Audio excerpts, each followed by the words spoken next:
अस्सलाम वालेकुम स्टूडेंट्स, कैसे हैं आप। उम्मीद करता हूँ आप सब खैर व आफ़ियत से होंगे। आज जो इम्पॉर्टेंट क्वेश्चंस हम आपसे डिस्कस करने जा रहे हैं वो है बीकॉम पार्ट 1 के introduction to business. Introduction to business theoretical subject है और पास करने में काफ़ी डिफ़िकल्टीज़ पेश आती हैं, तो उसी को देखते हुए आपकी आसानी के लिए हम कुछ मोस्ट इम्पॉर्टेंट क्वेश्चंस या गेसेस आपके लिए लाए हैं। तो उसका आगाज़ करते हैं। सबसे पहले आपने जो प्रिपेयर करना है वो सोल लीडरशिप और पार्टनरशिप है। उसके एडवांटेजेस डिसएडवांटेजेस आपने प्रिपेयर करने हैं, और सोल लीडरशिप और पार्टनरशिप दोनों में से एक क्वेश्चन जो है वो लाजमी आपसे वो पेपर में पूछता है। एडवांटेजेस और डिसएडवांटेजेस दोनों में से वो कुछ पूछ लेगा। सोल लीडरशिप के पूछ लेगा एडवांटेजेस या डिसएडवांटेजेस, या पार्टनरशिप के वो पूछ लेगा एडवांटेजेस और डिसएडवांटेजेस। तो ये क्वेश्चन आपने लाजमी करना है, पेपर में वो लाजमी पूछता है। उसके बाद आपके पास क्वेश्चन आता है जी फंक्शन ऑफ बिज़नेस। बिज़नेस के फंक्शन क्या हैं आपके पास, इंपॉर्टेंट क्वेश्चन है।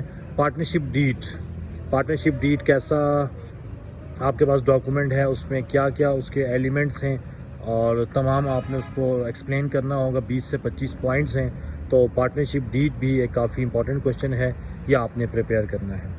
उसके बाद आपका आता है फर्म और कंपनी, इनकी रजिस्ट्रेशन कैसे होती है, इसकी डिसोल्यूशन कैसे होती है, और क्या क्या प्रोसीजर है इनके रजिस्ट्रेशन और डिसोल्यूशन के लिए, और क्या क्या बेनिफिट्स हैं उनके, वो आपने लाजमी प्रिपेयर करना है। इसी तरह कंपनी की मीटिंग्स के बारे में पूछ सकता है कि कितनी टाइप्स की मीटिंग होती हैं और कितने टाइम बाद वो मीटिंग की जाती हैं, और क्या प्रोसीजर है, और कौन कौन से इम्पोर्टेंट जो मामलात हैं वो उसमें डिस्कस किए जाते हैं। उसके बाद बिज़नेसमैन की क्वालिटीज़, ये काफ़ी इंपॉर्टेंट क्वेश्चन है, अक्सर पेपर की ज़ीनत बनता है, और अक्सर पेपर में ये नज़र आता है कि अच्छे बिज़नेसमैन की क्या क्वालिटीज़ हो सकती हैं। इसी तरह एक और डिफरेंस है आपके पास पब्लिक और प्राइवेट कंपनीज़ का, कि पब्लिक कंपनी और प्राइवेट कंपनी का क्या डिफरेंस होता है। इसी तरह हमारे पास एक 2 क्वेश्चन का ग्रुप है, बिज़नेस कॉम्बिनेशन और कोऑपरेटिव सोसाइटी। इन दोनों में से एक तो वो लाजमी पेपर में पूछता है, या बिज़नेस कॉम्बिनेशन या कोऑपरेटिव सोसाइटी, और कभी कभार तो वो इसमें दोनों भी पूछ सकता है। कोऑपरेटिव सोसाइटी में वो प्रिंसिपल पूछ सकता है कोऑपरेटिव सोसाइटी के, और टाइप्स पूछ सकता है, ठीक है। जबकि बिज़नेस कॉम्बिनेशन में वो कॉजेज़ पूछ सकता है कि बिज़नेस कॉम्बिनेशन की वजूहात क्या क्या हैं, और बिज़नेस कॉम्बिनेशन के मेरिट्स क्या हैं और डीमेरिट्स क्या हैं, आपसे वो पूछ सकता है। इसी तरह एक 3 शॉर्ट से टॉपिक्स हैं, इंश्योरेंस, मार्केटिंग, एडवर्टाइजमेंट। इनमें से अक्सर वो एक आध लॉन्ग में वो पूछ लेता है, इनके बारे में डिटेल पूछ लेता है कि आप क्या जानते हैं। इसी तरह लीगल डॉक्यूमेंट्स हैं कंपनीज़ के, memorandum of association, article of association, prospectus, ये तीनों वो आपसे वो पूछ सकता है कि जॉइंट स्टॉक कंपनी के जो लीगल डॉक्यूमेंट्स हैं वो आप हमें बताएं।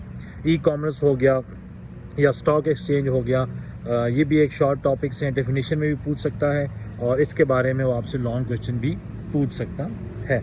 इसी तरह जॉइंट स्टॉक कंपनी के फीचर्स क्या हैं, एडवांटेजेस क्या हैं, डिसएडवांटेजेस क्या हैं, पार्टनर्स की टाइप्स कितनी हैं, कितनी टाइप्स हमारे पास पार्टनर्स की ड्यूटीज़ क्या हैं, राइट्स क्या हैं, लायबिलिटीज़ क्या हैं, बिज़नेस के फंक्शन क्या हैं, स्कोप क्या है, और ऑब्जेक्टिव क्या है।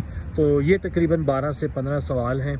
अगर आप कर लें तो इंशाल्लाह आपको इंट्रोडक्शन टू बिज़नेस का पेपर करने में काफ़ी आसानी होगी, और पेपर देने के बाद आप लाजमी कमेंट्स में लाजमी बताइएगा कि हमारे गेस्ट से आपको कितना फ़ायदा हुआ है, और क्या आप अपना पेपर पास करने के काबिल हो गए हैं या नहीं है। और शॉर्ट में अगर मुझसे आप पूछेंगे कि सर मोस्ट इम्पॉर्टेंट क्वेश्चंस कौन से हैं, तो पार्टनरशिप हो जाएगी, सोल लीडरशिप हो जाएगी, जॉइंट स्टॉक कंपनी का टॉपिक आप कर लें, कोऑपरेटिव सोसाइटी और बिज़नेस कॉम्बिनेशन, ये 5 टॉपिक आप कर लें तो इंशाल्लाह आपका पेपर काफ़ी आसानी से हल हो जाएगा। उम्मीद करते हैं आपके लिए ये काफ़ी हेल्पफुल होगा, और एग्ज़ाम्स में आप कामयाब होंगे। अल्लाह हाफ़िज़।